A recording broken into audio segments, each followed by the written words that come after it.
Hello, my dears ones. How are you this night? Night lady. Turn off the lights, put your headphone, and lie down comfortable because tonight you will have a supernatural stories about dolls. I hope you enjoy it and have wonderful nightmares. Hello, Night Lady. My name is Lavra Jimenez. I'm 28 years old today. But what I'm about to share happened when I was only 9.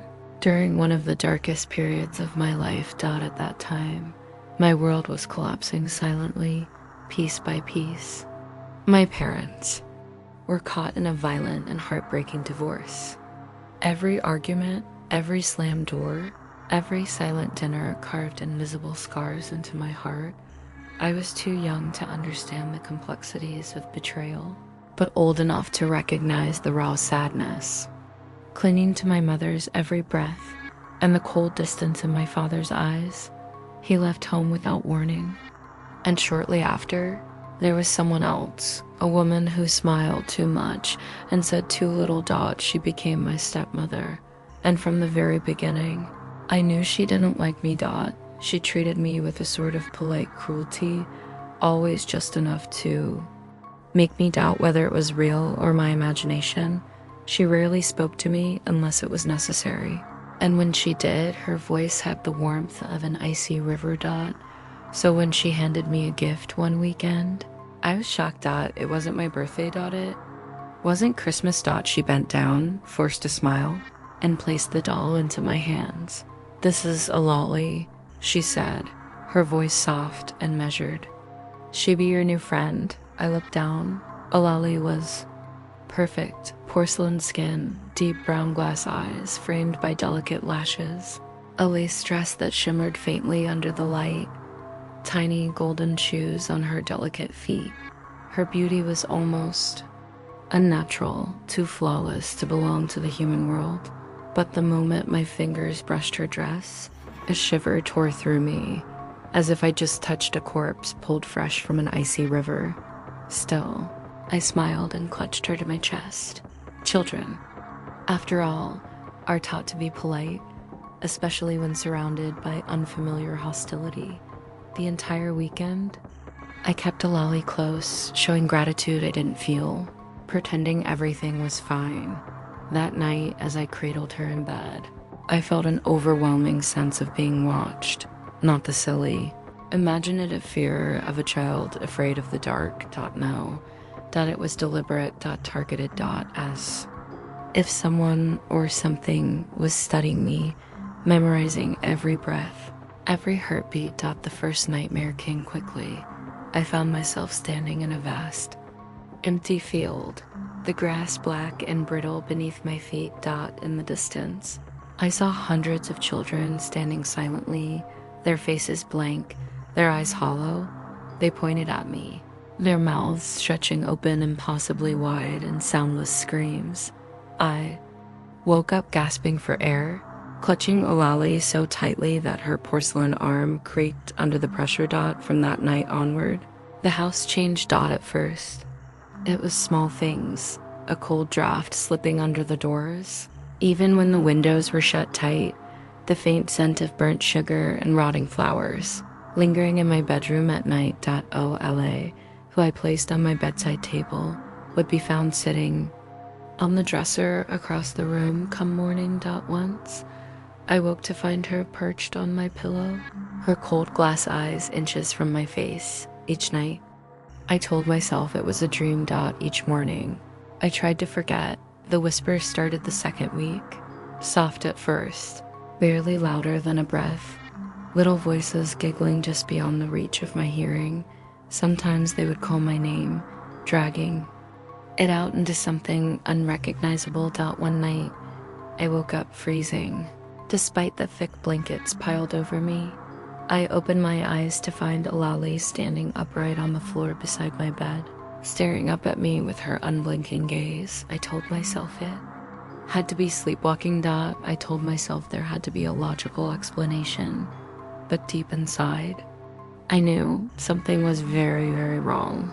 Still, I said nothing. My mother was crumbling under the weight of her new reality, and I didn't want to burden her further. Then came the night that changed everything. It was raining heavily. The sound of the drops like tiny fingers tapping against the window panes. My mother was working late, leaving me alone in the house. Around 8 p.m., the doorbell rang. For a long moment, I stared at the door, heart hammering. Something primal inside me screamed not to open it, but I ignored it. Children are trusting creatures, even when their instincts scream otherwise. Standing there was a woman. Her skin was pale, almost translucent under the streetlights. Wet strands of dark hair clung to her cheeks. She smiled at me, a stretched, unnatural smile. "I'm a friend of your mother's," she said sweetly. "She asked me to bring you some soup." She held out a steaming bowl, the rich scent of vegetables and broth rising between us. I hesitated. She pushed it gently into my hands. "Eat it while it's hot." "Sweetheart," she whispered. I led her inside. She moved through the house as if she had lived there for years, never once hesitating where to go, where things were. She sat at the kitchen table, watching me eat. The first spoonful tasted heavenly. The second, bitter. By the third, my stomach churned violently. Pain stabbed through me, sharp and deep. The world tilted. The bowl crashed to the floor. As I curled into myself on the cold tile. I saw her stand and laugh. Not the laugh of kindness or happiness. A laugh so cold and cruel it could have frozen the blood in my veins. And then I realized the woman's dress, her hair, even the tilt of her head. It was Olali. The doll had become flesh. I remember her eyes, no longer glass, but gleaming feral. Then everything went black. When I woke, fluorescent hospital lights buzzed overhead. My mother clutched my hand, sobbing silently. Doctors said they found poison in my system, something so rare that they struggled to identify it in time. Later, my mother told me she had felt something tug at her while she worked, an invisible force dragging at her, whispering in her mind, "Go home, now." She ran. She found me collapsed by the kitchen door, the house wide open, the rain soaking everything inside. We never found the woman. We never found Olali. The doll had simply vanished, but the house never felt the same again. It carried a chill, a lingering presence that even sunlight couldn't banish. Years later, I sometimes wake up at night, heart racing, convinced I hear soft footsteps crossing my room. And in those moments, I know Olali is still with me. Watching. Waiting. Some gifts are never meant to be accepted. Hello, Night Lady. My name is Tomas Valdez. I'm 17 years old, and what I'm about to tell you is something that, no matter how much time passes, continues to haunt the darkest corners of my mind. I grew up in a small town in southern Chile, in a house where faith was the cornerstone of everything. My parents are pastors, and our home was always filled with people seeking healing, deliverance, and hope. I grew up seeing things that most children couldn't even imagine. Broken souls, desperate prayers, cries in the middle of the night. I thought I had seen it all. I was wrong. It was a cold, gray afternoon when a family came knocking on our door. A mother, a father, and a young girl, perhaps 8 or 9 years old, clutching something close to her chest. The girl wouldn't let go of it. It was a doll handmade, with wild yarn hair and button eyes that seemed just a little too real. The mother's voice trembled as she explained. They believed the doll was cursed, not just haunted. That word would have been too mild. They believed it was a portal, a door between our world and something far worse. My father listened carefully, his hands folded, his expression grave. Meanwhile, I sat in the kitchen, half listening, half rolling my eyes. I thought it was ridiculous. I thought they were simply afraid of their own imaginations. When they left, they begged my parents to take the doll, to destroy it, if possible. They didn't want it anywhere near their family anymore. That evening, my father locked the doll in the garage. We prayed over it, sealed the door, anointed the walls, but it didn't help. That night, the air in the house changed.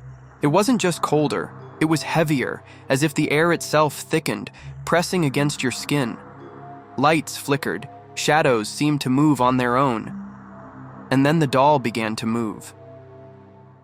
At first, we thought we were imagining things, finding it in places it shouldn't have been, from the garage to the laundry room, from the laundry room to the living room sofa. One morning, I found it sitting at the kitchen table, directly across from where I usually had breakfast.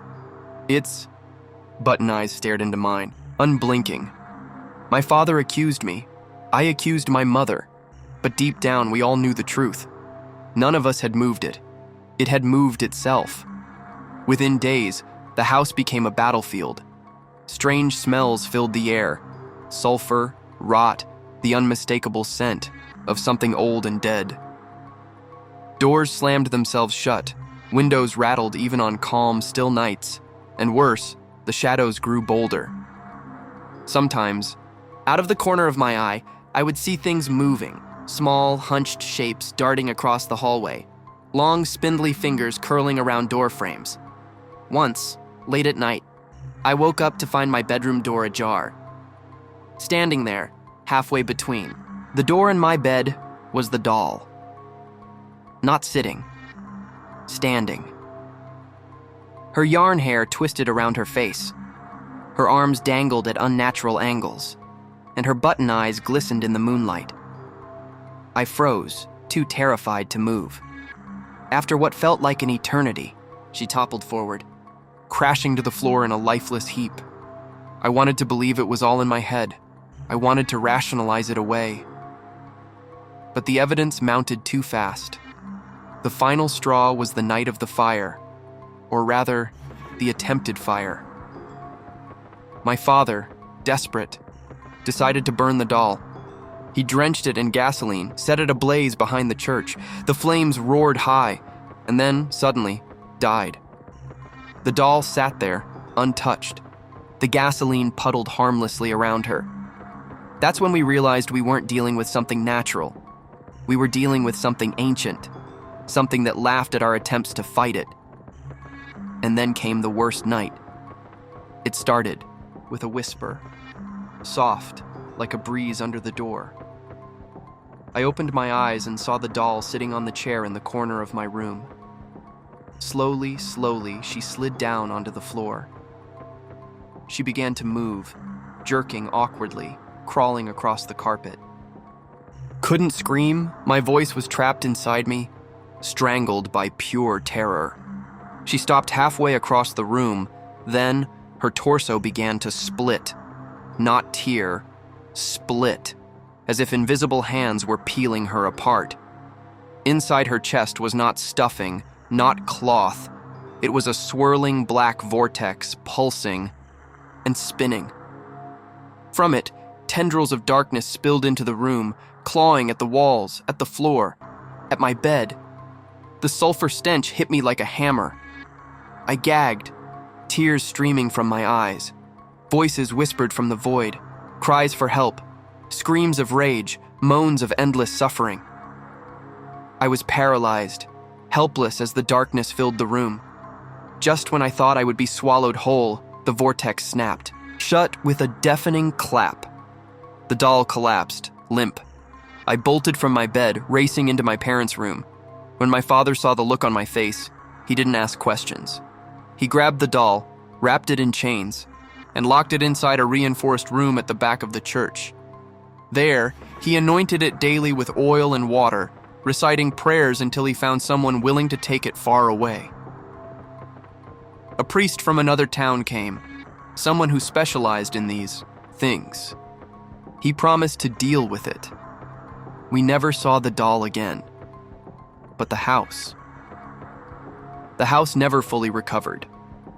Sometimes, late at night, when everything is silent, I swear I can still hear the soft scratching of tiny fingernails against the garage door, and deep down, I know, some portals never really close, they just wait. Hello, Night Lady. My name is Camila Rojas.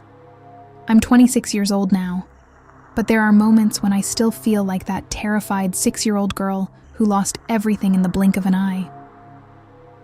The story I'm about to tell you is the reason I can never look at a doll without feeling a pit of dread in my stomach.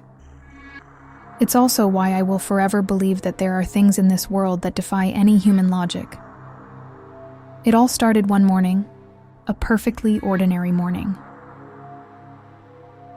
I woke up in my small bedroom to find something unusual lying beside me. A doll. She was beautiful in an unsettling way.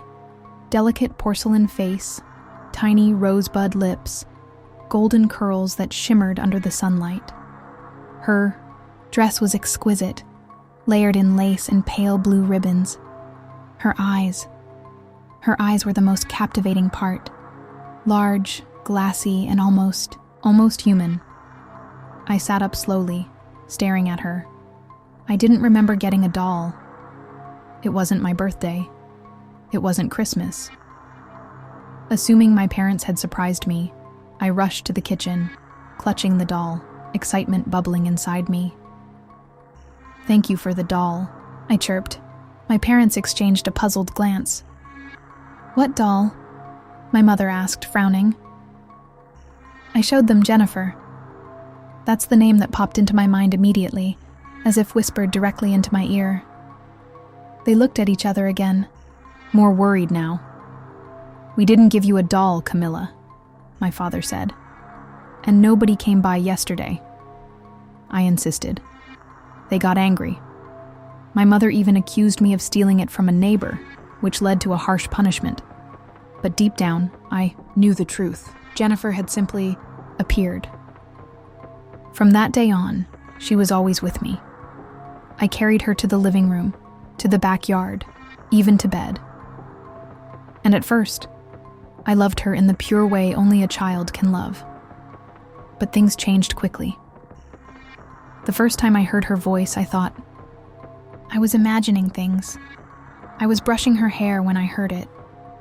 Soft, lilting, just above a whisper. "Call me Jennifer," she said. I froze, the brush slipping from my hand.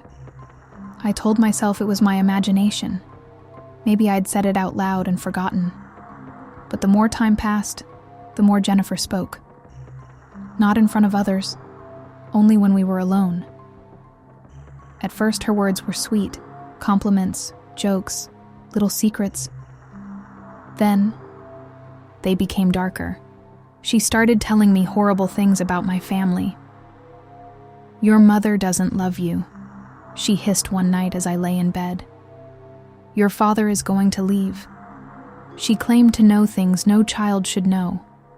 And soon, she began making predictions. Terrifying ones.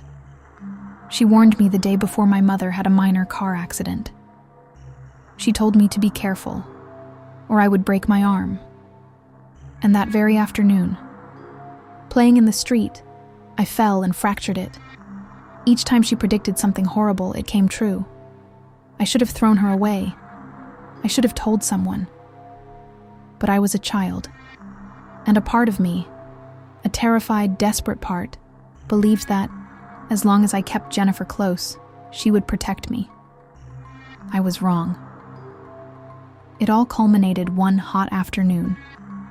My cousin, a girl my age, came to visit. We played together all day in the backyard, giggling, making up games. Jennifer sat on a chair nearby, watching. At some point, I heard it, a whisper in my ear.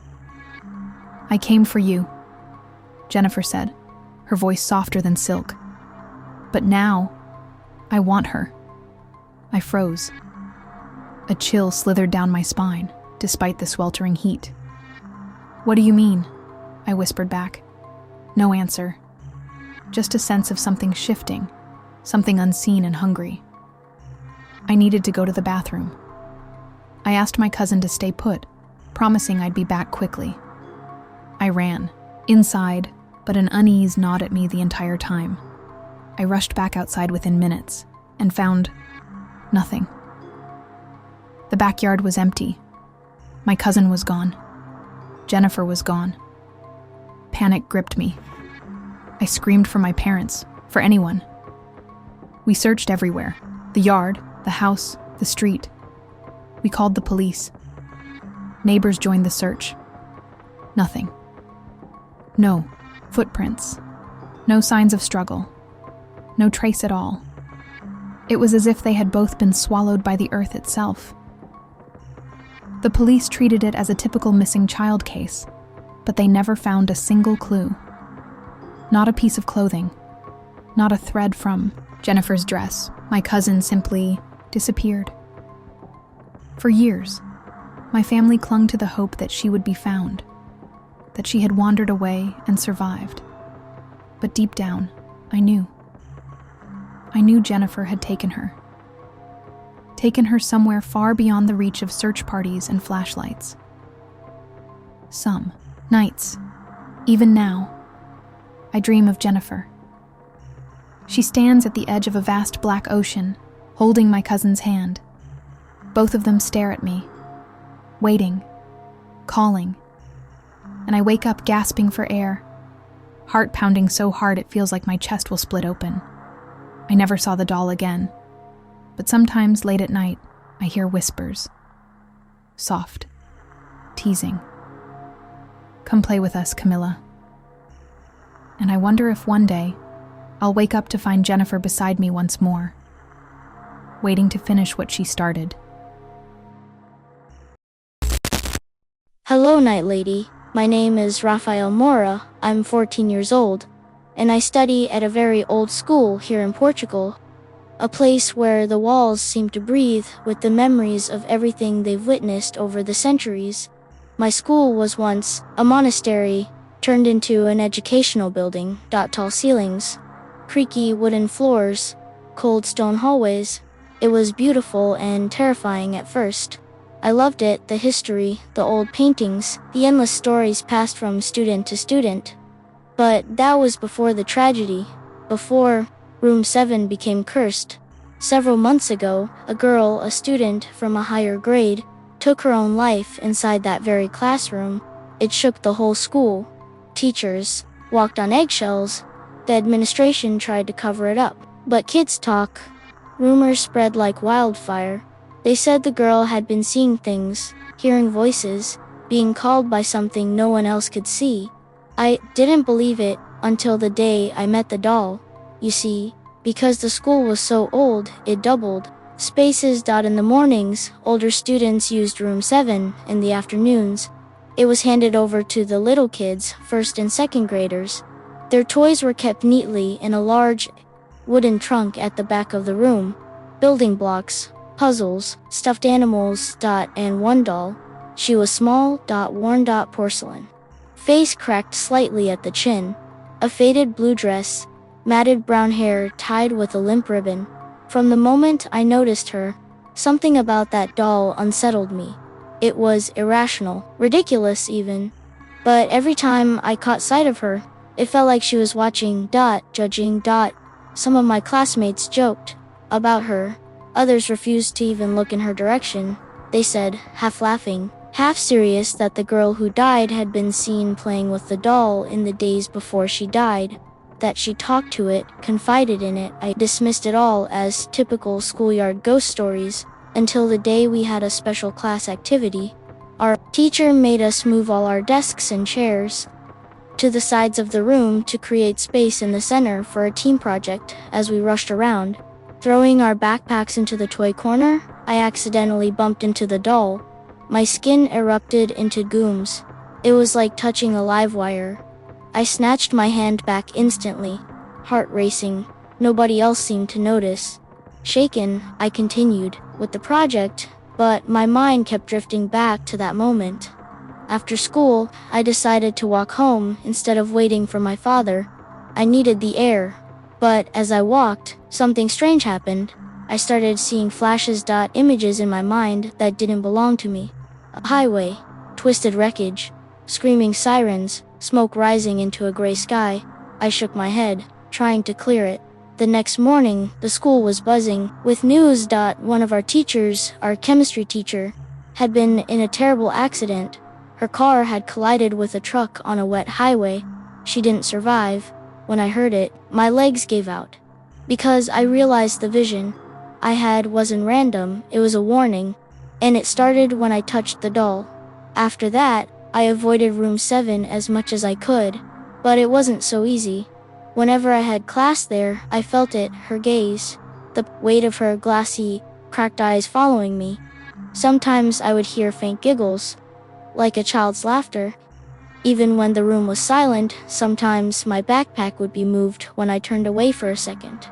Sometimes I would catch a glimpse of the doll, not where she had been left. It wasn't just me. Other students complained of cold spots, of whispers during exams, of feeling hands brush their shoulders when no one was there. No one wanted to talk about it openly. We all pretended we didn't see, we didn't hear, we didn't feel, but the fear was real. It grew roots inside us some nights. Lying in bed, I could still feel that cold jolt running through my hand, the electric shock of touching something that should have been nothing but cotton and porcelain. I couldn't shake the feeling that the doll had shown me the teacher's death, not out of kindness, but out of hunger, as if by showing me what would happen. It fed on the fear that followed. The girl who died, the first victim, had confided in the doll, had whispered her secrets, her sadness, her loneliness, and the doll had answered. I believe now that it wasn't just an object, it was a vessel, something that listened and then demanded payment. Room 7 was eventually closed down. Too many incidents, too many accidents, but the doll wasn't removed. They simply locked it inside, boarded up the room, pretended it never happened. But sometimes, walking past the door, if I press my ear close enough, I hear the faintest sound, a tiny knock, a giggle, a whisper that brushes against my mind like cobwebs. Come play with me, Raphael. And I run every time, because I know that if I listen long enough, if I ever dare answer, I won't come back the same. Hello, Night Lady. My name is Valentina Ortega. I'm 24 years old now, but sometimes it feels like my life stopped when I was just 8 dots stopped. Or maybe paused, waiting for something to come back. The story I'm about to tell you is something I've never shared outside of therapy rooms and sleepless conversations at 3 in the morning. Even now, thinking about it makes my skin crawl. It all started when my grandmother, a woman I love deeply but who many whispered had strange beliefs, gifted me a doll. It wasn't a store-bought doll. It wasn't beautiful or delicate. It was old. Hand-stitched with a soft, worn cloth body. Its eyes were mismatched buttons, one black, one blue. Its smile was sewn with thick red thread, just a crooked line across its face. No name. No tag. Just given to me as if it had always belonged to me.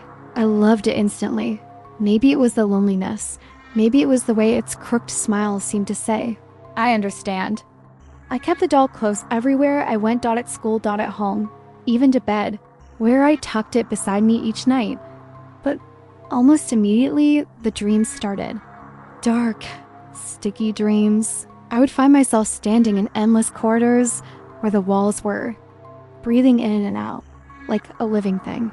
The floor beneath me was cold, wet and pulsing faintly, as if I were standing on a beating heart. And always at the end of the corridor, there she was, the doll. Waiting. Her button eyes gleaming. In the darkness. At first, the dreams left me shaken but unharmed. But they grew worse. More vivid. More real. I began waking up with small bruises on my arms and legs, as if invisible hands had gripped me during the night. Objects in my room shifted positions. Drawers opened by themselves. Lights flickered without reason. My parents thought I was acting out. They blamed the new school. The move to a different city. The stress of change. No one thought to blame the doll. Except my cat. Luna, she refused to enter my room. She would sit at the threshold, hissing, her fur standing on end. glaring not at me, but at the doll sitting quietly on my shelf. One night, as a storm raged outside, I woke to a soft noise, a dragging sound. Cloth scraping across wood. Slowly.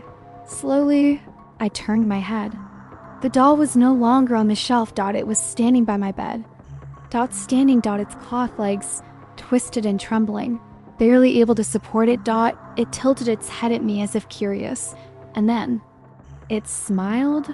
The stitched mouth actually moved, widening into something that no thread and cloth should have been able to create. I screamed. The lights blew out in a shower of sparks. The window slammed shut with a bang. My parents rushed in moments, later to find me sobbing, clutching my blanket, staring at an empty patch of floor. The doll was back on the shelf, exactly where it had been. They didn't believe me. Of course, they didn't. The next morning, they found scratches, deep, raw. Scratches on my bedroom door. As if something with tiny, sharp fingers had clawed at it during the night. Still, they refused to see, but I knew the doll was alive, and it wanted something. Desperate. I begged my parents to let me get rid of it. After days of pleading, my mother finally agreed. We decided to burn it. It wasn't a decision made lightly. In my grandmother's stories, burning cursed objects could have consequences, but we saw no other way. We built a small fire in the backyard. I placed the doll in the center. As the flames licked at the cloth, the doll's button eyes seemed to shimmer. And then it laughed, a tiny, almost imperceptible giggle, carried away by the wind. The fire blazed higher, turning the doll into a blackened husk. Or so we thought. That night, as I lay in bed, a knock echoed through the house. 3 sharp, deliberate knocks. At the front door. My parents thought it was the wind. They went back to sleep, but I couldn't. I crept down the hallway, every nerve screaming at me to stop. When I reached the door, there was a small package lying on the porch. No address. No name. Opened it with trembling hands.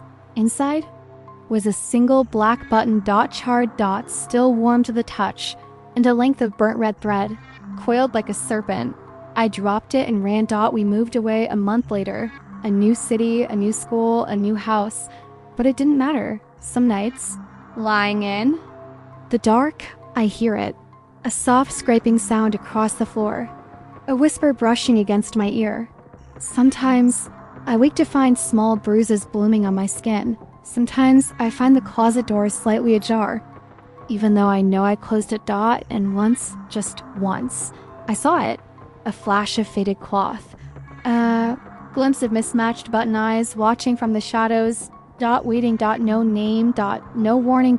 Just the endless, patient hunger of something that was never truly destroyed. Because you see, some things once invited into your life never really leave. They wait, they change shape, they change faces, but they never forget. And one day, they come home.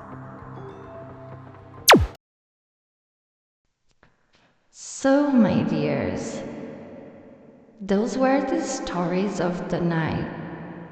I would like to know if you have any personal stories to send me. The email address is in the descriptions. And remember, you are never alone.